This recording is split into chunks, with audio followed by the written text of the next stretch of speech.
Hi, I'm Wild Bill, and today I'd like to talk about an extremely sensitive subject, so I don't expect all of you to stay with me on this. For those who might, please try to consider this topic with an open mind and with an eye toward perhaps finding a solution to this sort of thing I'm about to talk about. I'm an avid listener of lectures. I love military history. I don't love the things that happen, of course, in war, but I do find the process of civilization is really punctuated by warfare, emphasized by warfare. There's a lot of warfare going on, not just then, but now as well. In the course of war, atrocities are committed. As civilization has advanced, let's hope that's the case, we have further quantified what constitutes an abuse or an atrocity in case of war, in time of war. And I'm going to discuss that right now. If any of you stay with me, help me figure out how to make this stuff stop. I'm not ready to come up with an idea that's that good yet, but if one of you can help, or if one of you can do it instead, you're the man, or you're the girl. So,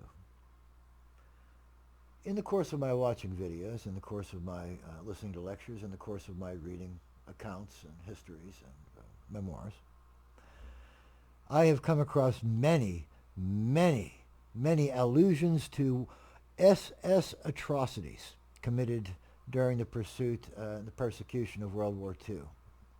The SS, the Schutzstaffel, is or was an organization of paramilitary guards meant to provide a personal bodyguard for Adolf Hitler in his rise to power.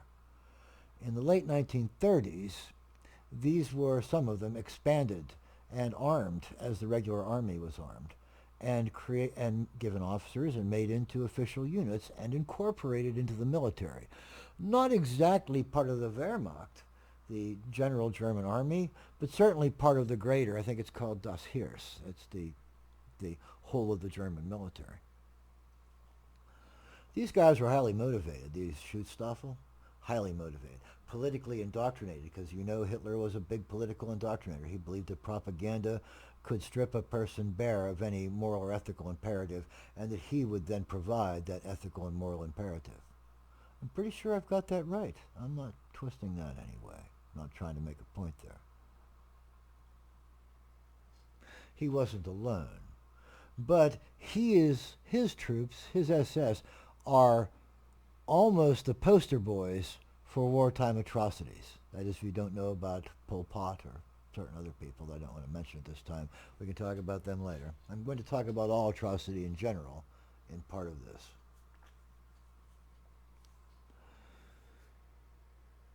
The SS is known for trailing along behind some of the major army movements and the sweeping envelopments that were going on in 1940-41, and committing atrocities in the wake of the main army movement.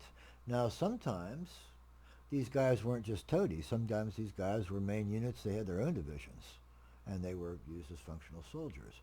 However, an increased number of abusive incidents and outright atrocities have been attributed to SS troops in the war. In one case, in France, they had captured parts of a French company, and as the diarist watched, the soldiers in his group had herded the prisoners into a church and then were tying bundles of hand grenades together. And then they threw them in.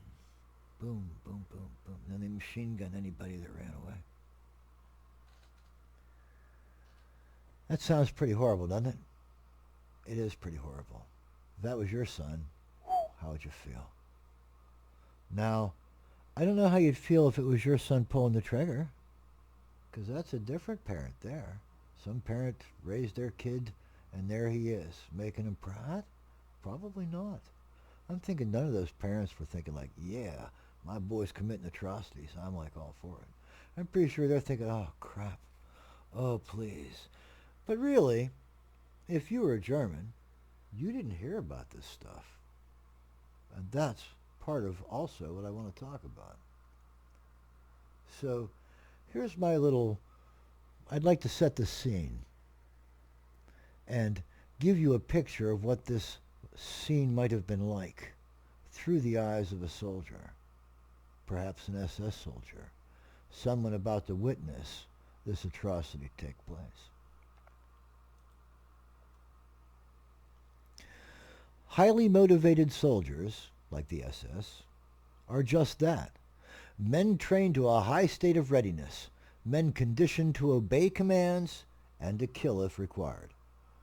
With that said, we might all agree that a soldier has a moral obligation to extend mercy to a vanquished foe or a rabid local whose daughter he or his buddy has just raped.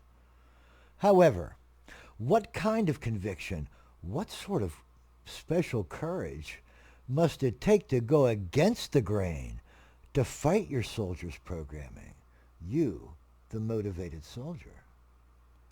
No, I will not obey this order. It is unlawful, unethical, and bang, you're dead.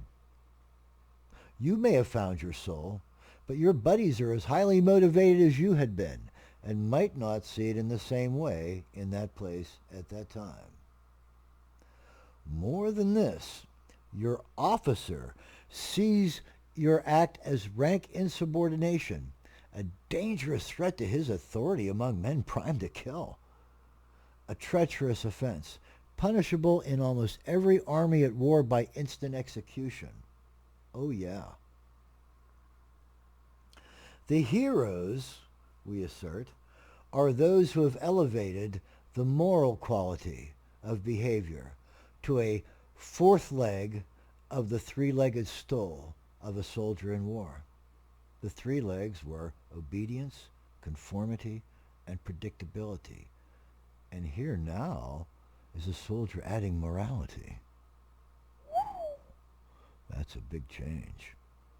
I'd think it would make the stool a lot more stable, but let's examine this.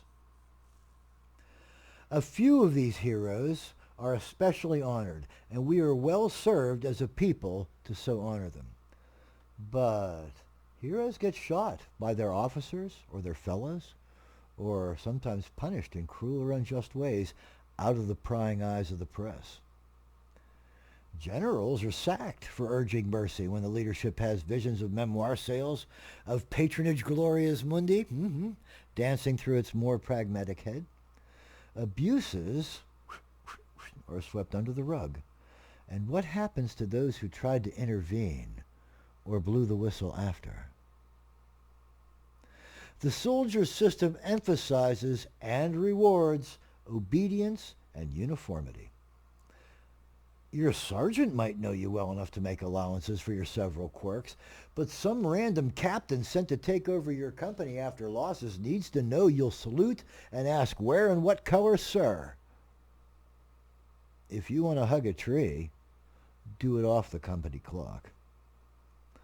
So I ask you, take a soldier, a highly motivated, politically indoctrinated, amoral cipher, expected to do as ordered, wire him to the BGs on crank, amphetamines, everyone was doing it, wind him into a killing frenzy within a world where everyone is a potential enemy and every clump of bushes hides a potential machine gun, and then have him notice that his buddies are herding prisoners into a church while preparing Gibolte les Dons.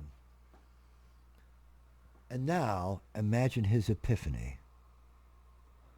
If I ever say anything about this, these brutes will kill me and torture my children to death.